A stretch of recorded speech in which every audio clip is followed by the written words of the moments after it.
Okay, welcome back. We're starting chapter 14 today, and 14 is going to be looking at squares and square roots.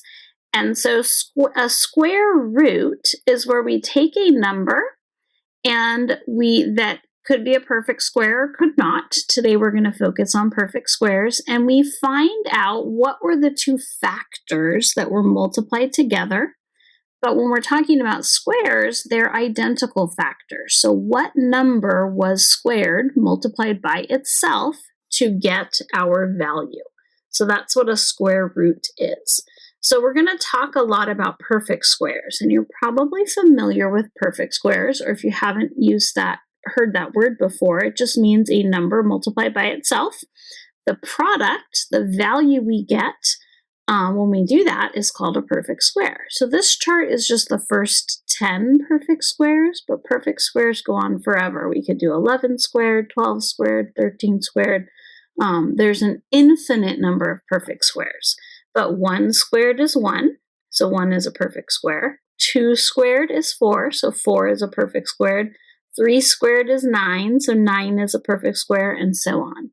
And you're going to come to really know these perfect squares because we're going to be using them a lot throughout the next couple weeks. Now, square roots are a little tricky because they always have two answers.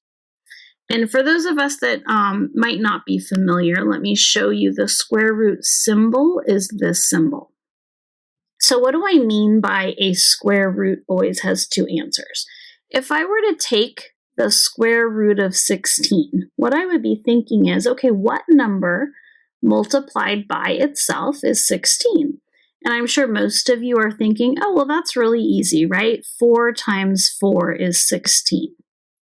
But is there any other number multiplied by itself that gives us a positive 16? And some of you probably just went, oh, wait a minute, negative 4 times negative 4 would also give me a positive 16, which is correct. So really, the answer to the square root of 16 could be 4, or it could be negative 4. And we don't always know which value we started with. So every square root has two answers. That's going to be really important in algebra. Now we have an abbreviation so that we don't have to write it out like this every time. It's called our plus or minus sign. So this plus or minus sign just means that the number that follows might be positive or it might be negative. There's two possible answers. So we're going to go ahead and just look at finding some square roots today. Again, we're going to focus on perfect squares today. We're not going to spend a ton of time looking at non-perfect squares. And to be quite honest, in algebra, you'll learn how to do something called rationalizing. But for the most part, if you're working with non-perfect squares, you're going to use a calculator and get an estimate in most instances. So again, we want to really, really focus on that there are two square roots. So if we think about the number 49, 49 is 7 times 7. So the square root of 49, and again, I want to emphasize that square root symbol. The square root of 49 could be positive 7, but it also could be negative 7. So we would say plus or minus 7. Okay, we want to find the two square roots of 100.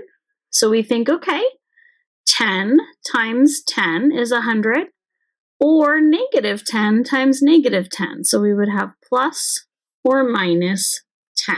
Those are our two square roots of 100. And so we're probably thinking, well, why do we need to know this? What are we worried about? Well, we could use this to solve word problems. So let's take a look at a word problem. And it says a square window has an area of 169 inches. So we're looking at a window, and its shape is a square. And the area is 169 square inches. Okay, and I want to know, well, what is the width? Okay, well, what do we know about squares? We know that to find area, it's length times width. But in a square, the length and the width are the same. So we'll often see that written as the side length squared. So if I want to undo a square, I'm going to do the opposite of that, which would be the square root. So the square root of 169 is 13. And so some of you are probably going, oh, wait a minute, you forgot the plus or minus. Now, could we have a negative width, negative 13? No, because it has measurement, and measurement can't be negative. So in this case, there's only one square root. So our width is 13 inches. Okay, now this next part is going to be a little bit more challenging for some of you. It's going to have a little bit more work to show, but we'll get there. And so what we're going to do is look at something called cube roots. We're going to just introduce them today, and it'll be something you work with a little bit of more each year as you get into higher levels. But I just want to expose you to what a cube root is. So a cube root is like a square root. A square root looks at a square, a number times a number. A cubed root looks at a cubed, a number times a number times a number. So cubed means, think of our shapes that we just finished. It means 3 dimensions. So we're multiplying that number by itself 3 times.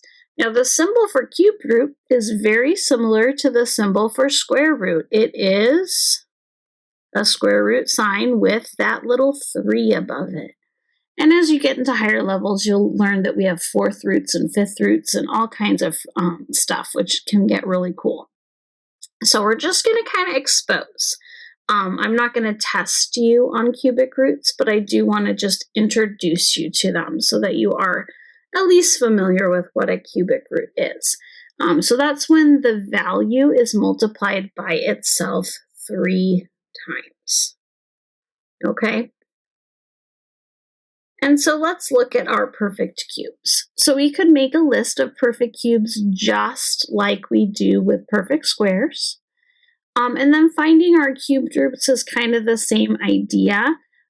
It just takes some practice. And if it's not a perfect cube, we'd be using a calculator. But I just wanted to introduce you today to the vocabulary for our cubed root and the symbols that we're going to use.